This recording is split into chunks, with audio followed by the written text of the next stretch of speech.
धार्मिक पक्ष में मूर्ति पूजा का आरंभ सिंधु सभ्यता से माना जाता है। लोग मातृ देवी की पूजा करते थे। वृक्ष पूजा जैसे नीम और पीपल वृक्ष की पूजा करते थे।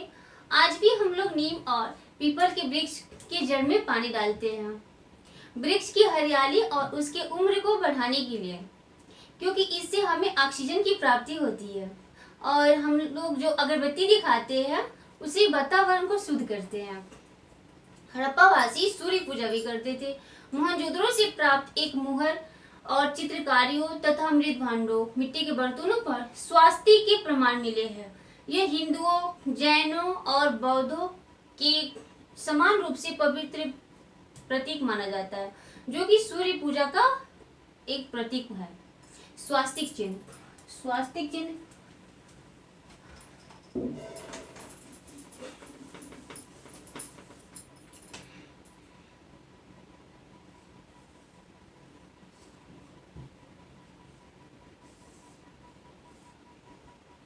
स्वास्तिक चिन्ह ऐसे बनाते हैं, इसलिए ये डॉट डॉट डॉट।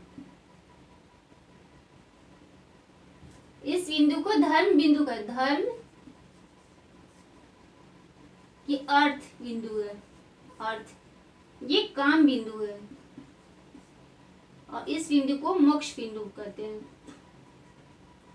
मोक्ष, धर्म, अर्थ, काम और मोक्ष। और ये जो ये झुकाव रहता है इसको परिक्रमण चक्र बोलते हैं।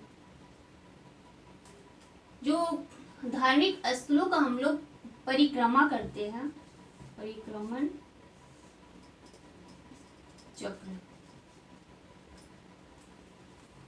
परिक्रमा, धार्मिक स्थलों का हम लोग जो परिक्रमा करते हैं से स्वास्तिक के शादी के कार्डों पर भी स्वास्तिक का चिन्ह रहता है, और साइड में वर और वधु लिखा रहता है, वर वधु।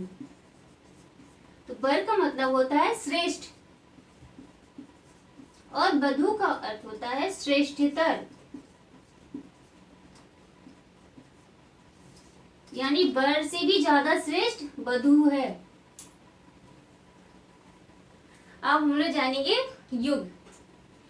हड़प्पा काल में सिंधु सभ्यता में लोग युग की परंपरा को धार्मिक महत्व को मानते थे। मोहनजोदड़ो से प्राप्त मूर्ति में पद्मासन मुद्रा और संभवी मुद्रा का अंकन मिला है। संभवी मुद्रा क्या है? संभवी मुद्रा में मतलब आधी खुली आंखों से अपनी नासिका के अग्र भाग को देखा जाता है, उसे संभवी मुद्रा कहते हैं।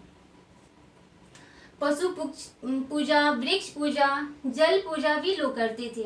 मोहनजोदड़ो से ही प्राप्त एक अन्य मुद्रा में एक आदमी झुका हुआ है तथा एक वृक्ष को जल चढ़ा रहा है, उसे प्रकृति रूप में पूजा किए जाने का साक्ष्य माना जाता है। हड़प्पावासी भूत प्रेत में भी विश्वास करते थे।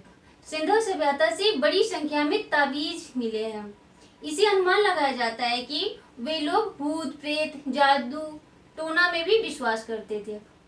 और अंत्येष्टि संस्कार यानी शवाधान, इसकी भी 3 विधियां प्रचलित थी। पूर्ण शवाधान, इस समाधिकरण में पूरे मृत शरीर को दफना दिया जाता था, उत्तर दक्षिण में की तरफ लेटाकर, और शव के साथ उनके उपयोग की अन्य वस्तुओं को भी रख दिया जाता था, जैसे बर्तन, आभूषण, दीप, कंघी इत्यादि, ये सब रख दी जाती थी।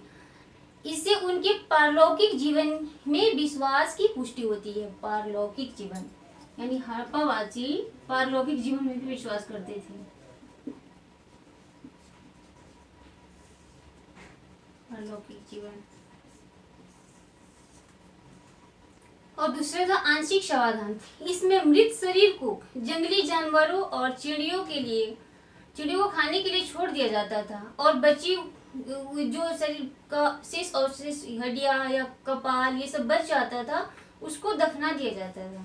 और तीसरा विधि थी दाह संस्कार। मोहनजोदड़ो एवं कोटदा से कलश शवाधान के भी प्रमाण मिले हैं। इस प्रकार के शवाधान में शव को जलाने के बाद जो शेष अवशेष बचता था, जो राख, उस राख को मृत भान मिट्टी के बर्तन में रखकर दफना दिया जाता था, जो कि आज भी समाज में प्रचलित है।